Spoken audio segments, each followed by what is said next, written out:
आज के इस वीडियो में हम बात करेंगे चूरू के संस्थापक ठाकुर मालदेव जी के बारे में। चूरू की स्थापना को लेकर के इतिहासकारों के बीच में दो मत है। एक मत कहता है कि चूरू की स्थापना ठाकुर मालदेव जी ने की थी, और जो दूसरा मत है वो ये कहता है कि चूरू की स्थापना चूहड़ नाम के जाट ने की थी। अब ये बात तो इतिहासकारों के शोध का विषय है, लेकिन आज के इस वीडियो में हम आपको जानकारी देंगे चूरू के संस्थापक ठाकुर मालदेव जी की, जिन्होंने यहाँ पर राठौड़ साम्राज्य की स्थापना की थी। ठाकुर मालदेव घांगू के ठाकुर बणीर जी के पुत्र थे। बणीर जी के वंशज बणीरोत राठौड़ कहलाते हैं। इतिहास व जनश्रुतियों के अनुसार ठाकुर बणीर जी की मृत्यु के बाद मालदेव की मां अपने अल्प वयस्क पुत्रों को लेकर कालेरों का वास चली आई और वहीं रहने लगी। उन दिनों वहाँ हाड़ी भड़ंग नाम का एक साधु धूनी तापा करता था। हाड़ी भड़ंग बलक बुखारा का बादशाह था और वैराग्य उत्पन्न होने के बाद उसने नाथ संप्रदाय में दीक्षा ली व साधु बन गया। हाड़ी भड़ंग के बारे में विस्तृत चर्चा कभी बाद में करेंगे। भटियानी ठकुरानी के मन में साधु के प्रति बड़ी आस्था थी और वह हर शाम को मालदेव के हाथों साधु के लिए रोटी और खिचड़ी आदि भेजा करती थी। एक दिन बड़े जोरों का तूफान आया, आंधी के साथ वर्षा भी हुई। उस दिन ठकुरानी साधु के लिए खाना भेजना भूल गई।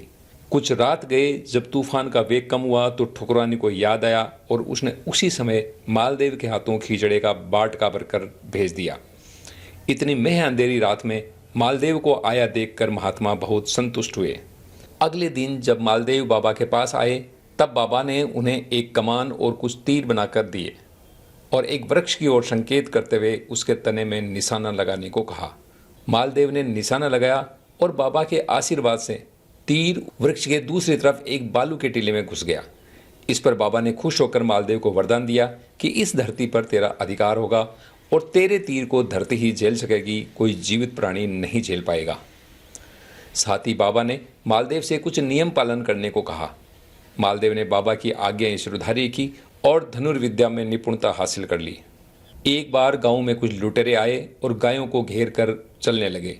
जाटों ने उनका पीछा किया, लेकिन वे लुटेरों से गायें वापस नहीं ला सके। तभी मालदेव एक घोड़े पर सवार होकर पहुंचे और लुटेरों का रास्ता रोककर उन पर तीर बरसाने लगे और आखिर में लुटेरे हार गए और मालदेव लुटेरों से गायें छुड़वा करके ले आए। इस तरह से मालदेव एक तरफ गायें ले आए और साथ ही उन्होंने लुटेरों के पास जो कुछ हथियार थे वो भी मालदेव उनसे लेकर के आ गए। मालदेव के इस कार्य की बड़ी प्रशंसा हुई। तभी क्षेत्र में नियुक्त चौधरी दिलावर खान को यह एहसास हो गया कि अब यह धरती उसके पास नहीं रहने वाली, ये मालदेव के पास जाएगी और मालदेव ही इसका मालिक होगा। मालदेव के पास अब तक आदमी और हथियार हो गए थे, अतः वे उस समय की परंपरा के अनुसार छोटी मोटी लूट भी करने लगे थे और कुछ ही समय में उन्होंने अपनी ताकत बढ़ा ली थी। एक दिन मालदेव ने क्षेत्र के चौधरी दिलावर खान को मारकर क्षेत्र पर कब्जा कर लिया। इस प्रकार चौधरी दिलावर खान के अधीनस्थ गांवों पर मालदेव का कब्जा हो गया। कहा जाता है कि क्षेत्र पर कब्जा होने के बाद मालदेव साधु के पास गए और राज्य स्थापित करने की सूचना दी। मालदेव ने नए नगर बसाने की आज्ञा ली और उसके नामकरण का अनुरोध किया। तब साधु ने कहा कि जब वह बादशाह था तब चूरा नाम की उसकी एक दासी थी, उसी से मिली प्रेरणा व ज्ञान से मैं साधु बना, अतः उसके नाम पर नगर का नामकरण चूरू रखा जाए। इस तरह कालेरों के बाद से कुछ दूर मालदेव ने एक धूलकोट बनाकर अपना आवास बनाया और चूरू नगर की स्थापना की।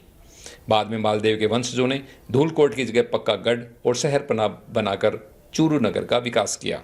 कुछ इतिहासकारों ने चूरू की स्थापना को लेकर लिखा है कि चूहड़ जाट ने चूरू बसाया था। इतिहासकार ओझा जी ने लिखा है कि चूहड़ जाट ने सन 1620 ईस्वी के आसपास चूरू बसाया था, लेकिन चूरू इससे पहले बस चुका था। आर्य आख्यान कल्पद्रुम में सन 1541 ईस्वी में मालदेव का चूरू पर कब्जा करना लिखा है। चूरू और उसके अधीनस्थ गांवों पर अधिकार हो जाने के बाद मालदेव ने अपनी ताकत और बढ़ा ली और वे बीकानेर के प्रमुख शक्तिशाली सरदारों में गिने जाने लगे। मालदेव का निधन संभवतः शांतु गांव में हुआ था, जहां उनकी छत्री बनी हुई थी जो अब गिर चुकी है, लेकिन वह स्थान आज भी मालदेव की छत्री के नाम से जाना जाता है। बाटों की बही के अनुसार मालदेव की दो ठकुरानियां थी।